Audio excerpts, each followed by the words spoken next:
We do not mean to affect him that way. It is to help him transition into the next step.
Hello?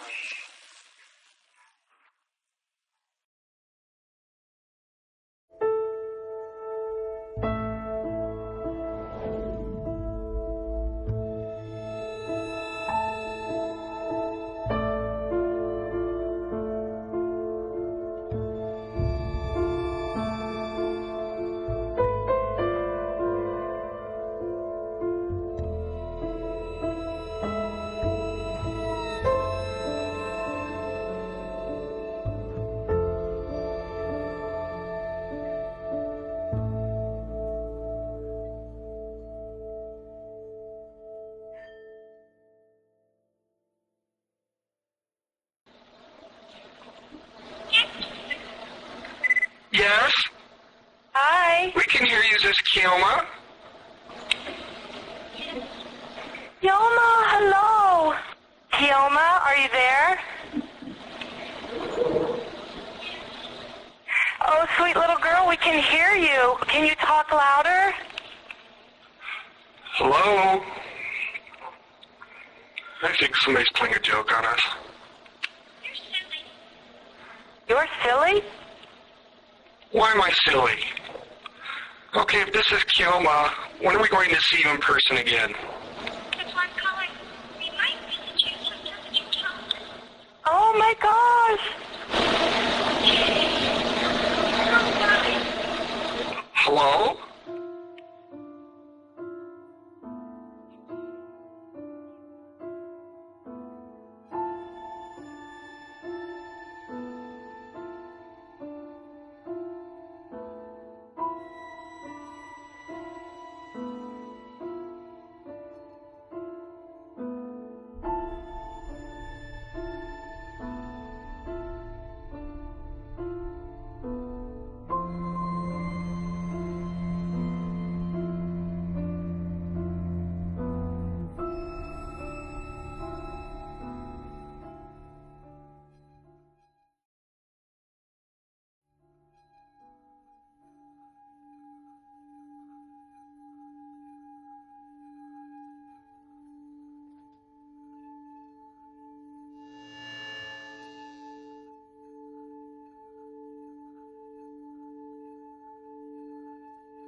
One thing that I think strikes a lot of people, and it certainly did me when I met Stan, is he's just a normal guy.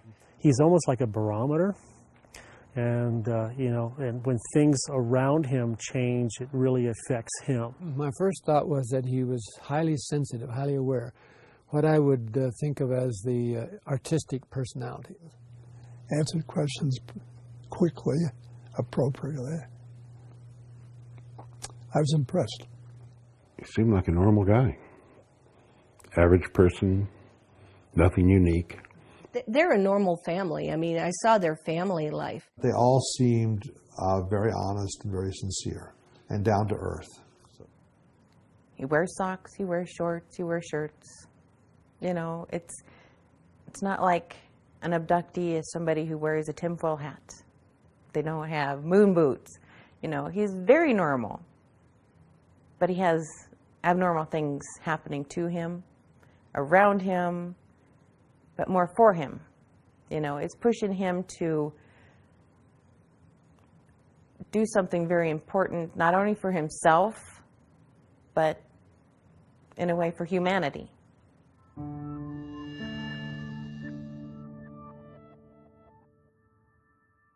Well, I grew up in a military family, and you know, we moved around quite a bit. Not as much as most, but I had the added discomfort of suffering from severe dyslexia, and in those days they didn't know much about my learning disability.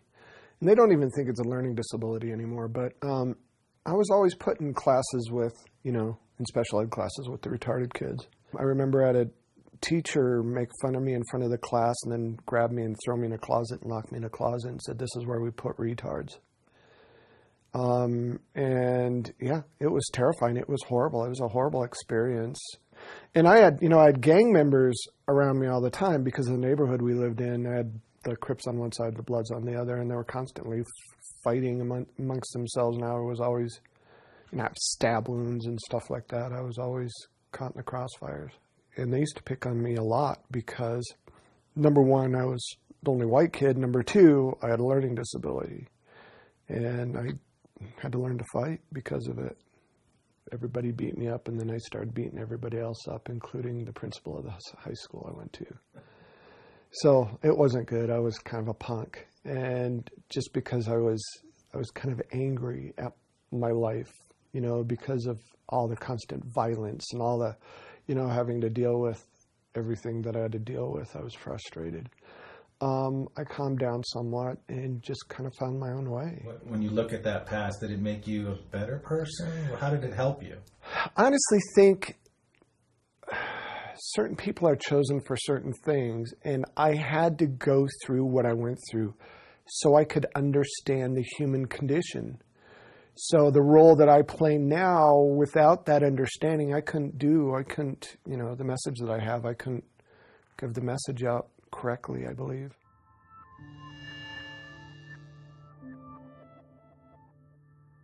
You know, when I was growing up, my opinion of UFOs was, I thought people are crazy if they believed in that stuff. You know, I just didn't believe it. There was no reason to. I didn't even pay attention to it. I was in my own little world, my own little reality bubble, and that's the way it was. I was taught that there's nothing out there other than us. God made us, and that's it. And so when this big event happened, it switched everything around. It literally took me a good 2 years to come to terms with what had happened. And stuff continued to happen through that time. And what makes it so different is when this stuff happened, there were other people around. I wasn't by myself like a lot of these that you hear about. Most of the stuff that happens with me, even now, only happens with a lot of people around. So it took a lot to shake my tree, but when it shook violently, and it changed everything.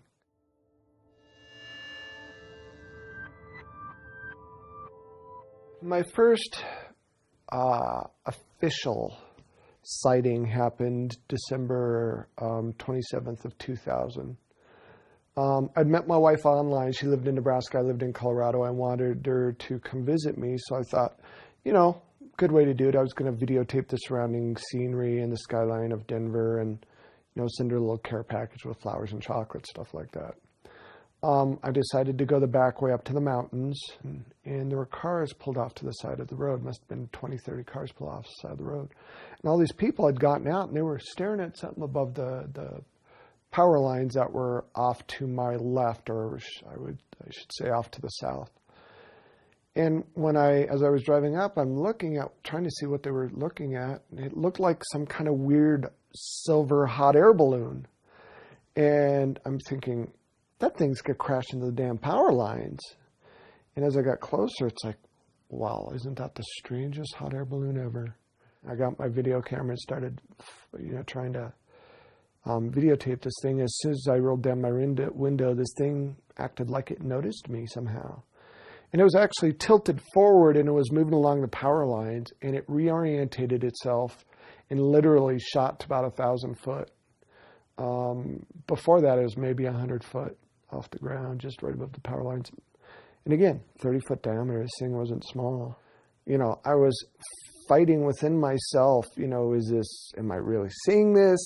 And if I am really seeing this, it has to be some kind of military thing. But how can the military have anything like this? Are they really that much more advanced? And blah, blah, blah, blah, blah. And then I get a hold of Lisa. I call her and I explained to her, and I was upset. He called saying, "You're not going to believe this. I don't know what this is, but turn on your web camera." I took the camcorder and I put it on the screen, and I put the camcorder up to the web camera so she could see it. I was very excited, and he was convinced he was insane. And I'm like, this is so cool. And she believed in this stuff, and I didn't. So she kind of helped me calm down. I mean, he was just so excited, but scared. It was just that little boy in him where it's like, you're not going to believe this. And yet it's like, I don't believe this. This is too weird. This is too scary. But this is really cool if this is what it is, kind of a drama with him. It took a lot to convince me that anything like that was even remotely real.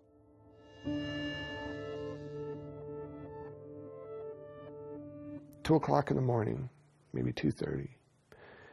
And they must have been knocking for a while because I'm a heavy sleeper, but they knocked long enough that it woke me up. And first thing I thought is maybe my friend ran out of gas and he had to walk back. Maybe it was the neighbor, they were drunk. I wasn't sure. Got up to answer the door, and I noticed as I, start walking down the hall, my sister had already answered the door. And I looked past my sister, and there were 3 people standing outside. The first thing that popped into my head is, oh my God, they're here to rob us. They're going to rob us. And I'm yelling at my sister, don't let them in because they're going to rob us. And as I get closer, I realize that eyes are kind of just slightly open, mouth just wide open, and she's staring at the ceiling like she's still asleep or something. And I'm yelling at her, and she's not moving. And then when I get really close, I realize there's a female and 2 males. And I got to tell you, I was really scared. I was really scared because I had just come to the realization that UFOs were probably real.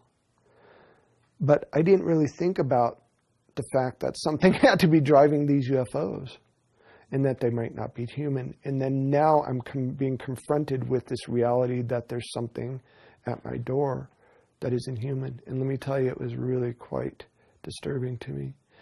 And right as I got to that realization, the female stepped forward. And for whatever reason, I could hear myself screaming in my head, but I couldn't. It wasn't coming out. And she grabbed my wrist. A thought popped into my head. You're okay. It's going to be okay. And the thought was not my thought.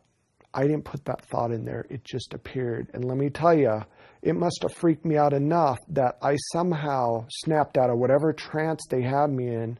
And there was a male on either side of me. And by the time we got outside to the balcony, I grabbed one of the males and I was going to literally throw him off the balcony. And I felt the light tap, like somebody was tapping the back of my head, and I woke up somewhere else.